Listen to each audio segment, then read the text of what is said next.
Jadi satu Datuk, saya nak tanya, pandangan sekarang ni rakyat kita sekarang ni macam Fahmi yang menteri Menteri Komunikasi. Komunikasi ni, dia tak mendedahkan satu perkara yang mana orang hentam PMX dan hentam kerajaan, dia lambat untuk bertindak, untuk bersuara. Apa cadangan Datuk untuk supaya kita dapat menjelaskan kepada rakyat, supaya rakyat ni lebih faham dan lebih jelas apabila pembangkang ni cuba mengattack kita ni, Datuk?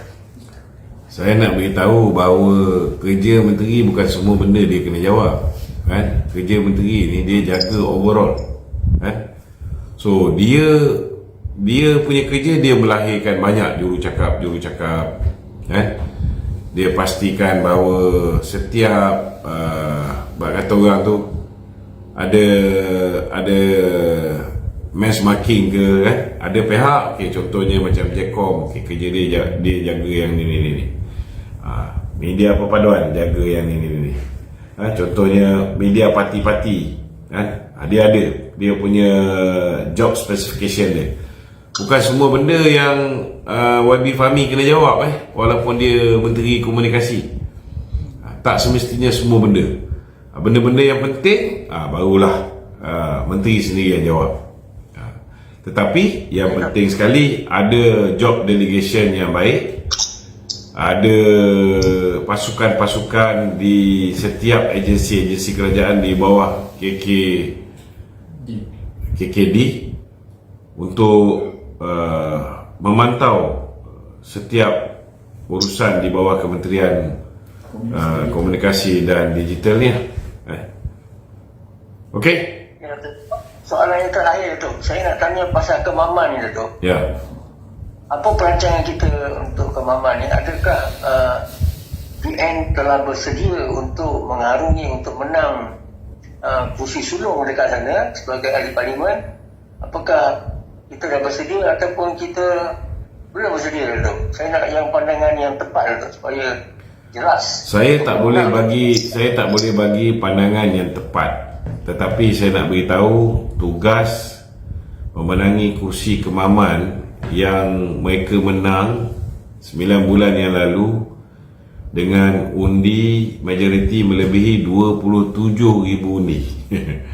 Ini bukan satu perkara yang mudah lah untuk BN dapat tawan balik kursi kemaman ni.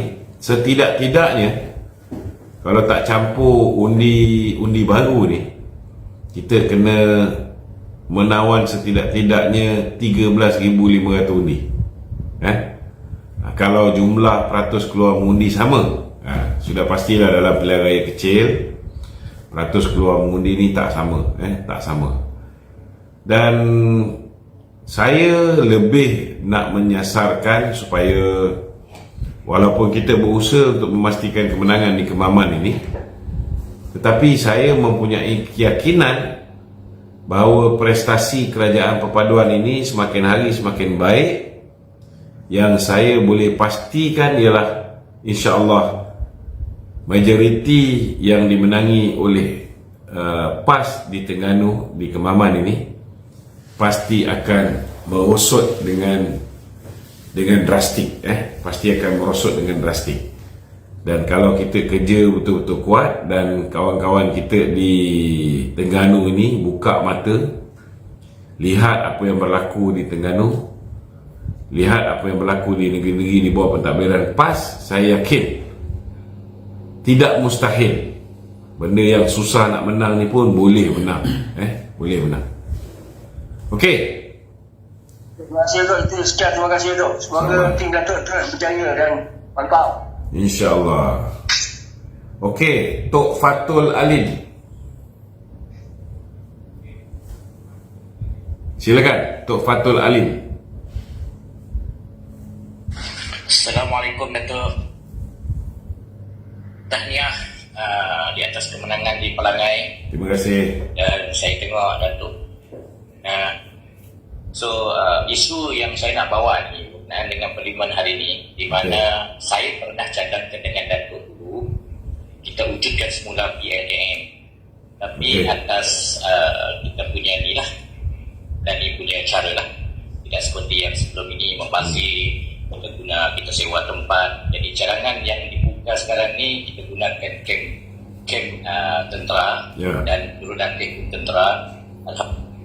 Nampaknya cadangan yang pernah saya lontarkan dulu sekarang ni dah dapat kata orang cahaya lah daripada kerajaan sekarang.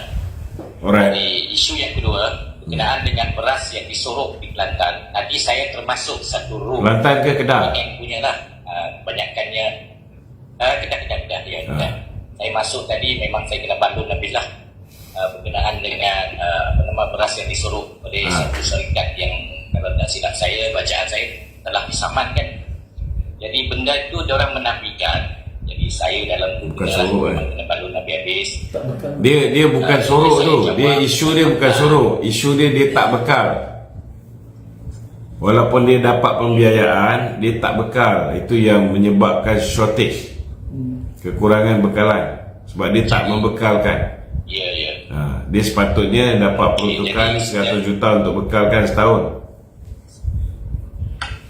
Datuk nanti Datuk komen lah berkenaan PLKN tadi. Dan soalan saya yang tadi agak-agak PLKN memang daripada sepatutnya berapa bulan? 3. Dulu 3 bulan, sekarang dia buat 45 hari. Maknanya separuh daripada duration tu. Kan? Ya. Memang kita ambil kira soal penjimatan lah. Maknanya lepas ni tak ada lagi buat dekat kem-kem luar, semua buat di dalam kem tentera dan sebagainya. Okey? Ada lagi? Yang ketiga, Datuk, saya nak tanya Datuk, siapakah yang layak untuk dicalonkan di Kemaman nanti? Dan itu sajalah soalan dari saya, dan terima kasih Datuk. Akhirnya saya. Assalamualaikum. Saya tak berani nak cakap siapa yang paling layak lah. Tapi kalau saya ada kuasa untuk mencalonkan, saya calonkan Tun Mahathir untuk bertanding atas tiket Perikatan Nasional. Sebab saya rasa kalaulah Tun Dr. Mahathir ni bertanding atas tiket Perikatan Nasional, kursi yang susah nak BN menang ni pun insya-Allah peluang tu cerah. Peluang tu cerah kalau Mahathir lah orang ni. Okey? Ada soalan daripada studio? Saya ada satu soalan Tuan.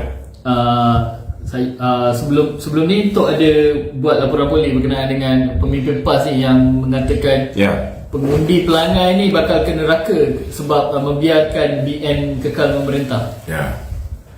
Hari semalam ketika menghadiri program bersama Presiden turun ke Kaumbi di Sabak Bernam, saya telah membuat satu laporan polis terhadap YB Pesuruhjaya PAS Negeri Pahang, iaitu YB Rosli Jabar. YB Rosli Jabar, kalau ikut poster yang dimuat naik oleh seorang pengamal Facebook, mengatakan bahawa dia menghina orang yang mengundi BN. Dia kata mengundi BN ini seolah-olah macam orang pelangai ini mengekalkan kemaksiatan. Dan dia kata apa? Orang BN ni masuk neraka. Bakal ke neraka. YB Rosli ni, dia kata dia tak buat poster tu. Dia kata dia tak buat poster tu. Itu sebabnya saya membuat laporan polis. Kita minta pihak polis siasat. Dan besok saya akan beri keterangan di Balai Polis Dawangi besok pukul 11 pagi. Kita minta pihak polis siasat sama ada dia betul-betul upload benda tu, kemudian bila kena tegur dia delete, ataupun poster tu memang bukan dia buat. So kita minta pihak polis kenal pasti siapa yang buat poster ni.